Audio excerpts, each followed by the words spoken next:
సొలొమోను మహారాజు అన్ని విషయములో ప్రతీది కూడా మరి వేస్ట్ వేస్ట్ వేస్ట్ అండ్ వృధా వృధా అన్నాడు. So all everything is waste.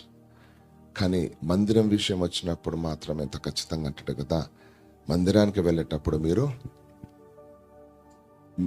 మీ ప్రవర్తన సరి చేసుకొని మీరు చక్కగా వెళ్ళాలి అని అంటాడు. ఎందుకు అని అంటే మందిరం ఒక వాల్యూ తనకు తెలుసు, ఆ వాల్యూ తనకు తెలుసు.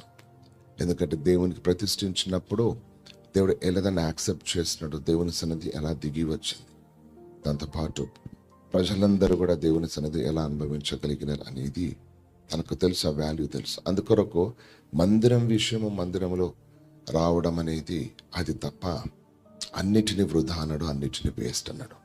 కాబట్టి ఎలా అంటే నీ ఫౌండేషన్ నువ్వు పెద్దగా చూపించు, బలమైన ఫౌండేషన్ చూపించు, బలమైన గృహం ఆ ఫౌండేషన్ మీద దేవుడు కడతాడు.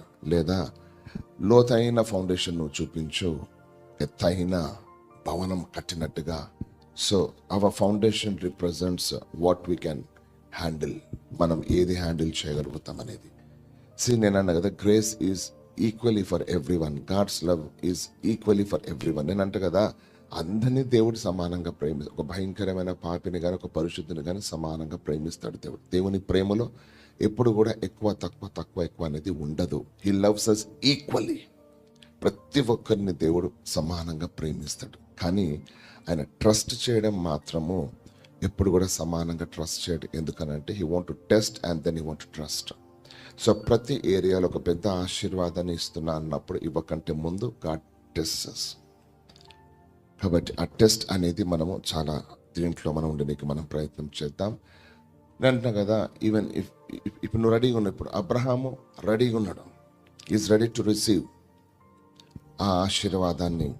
ఫర్ ఎగ్జాంపుల్ దేవుడు కుమారుని కూడా ఇచ్చినాడు, కుమారుడిని మంచిగా పెంచుతున్నాడు, ప్రేమిస్తున్నాడు, బాగుంది. కానీ ఆ వాగ్దానం ఏదైతే ఉన్నదో, నీలో నుండి నేను ఒక గొప్ప జనాంగము చేస్తా, ఒక పెద్ద చేస్తా అన్నప్పుడు ఆ కుమారుని పట్ల ఫైనల్ టెస్ట్ చేస్తాడు. ఆ టెస్ట్ మీరు చూడండి. వాగ్దానం నెరవేర్పకంటే ముందు, ఆ గొప్ప వాగ్దానం దేవుడు ఇచ్చిన వాగ్దానం నెరవేర్చకంటే ముందు, కుమారుని ఇచ్చిన తర్వాత కూడా ఒక ఫైనల్ టెస్ట్ చేస్తాడు దేవుడు. ఆ టెస్ట్ తర్వాత ఆ వాగ్దానం నెరవేర్చబడుతుంది. గుర్తుపెట్టుకుందాం ఒకసారి. ప్రతిదీ ఇవ్వకంటే ముందు దేవుడు ఒకసారి మనల్ని పరీక్షిస్తాడు. కాబట్టి దానికి ఇవన్నీ సిద్ధపాటు కూడా. నువ్వు సంవత్సరం అంతా చదివినవు, ఎంత చదివినవు అనడానికి దట్ ఎగ్జామ్, తప్పకుండా ఒక ఎగ్జామ్ ఉంటుంది. విశ్వాన్ని సృష్టించిన ఆ శబ్దం ఇప్పుడు మీ ముందుకు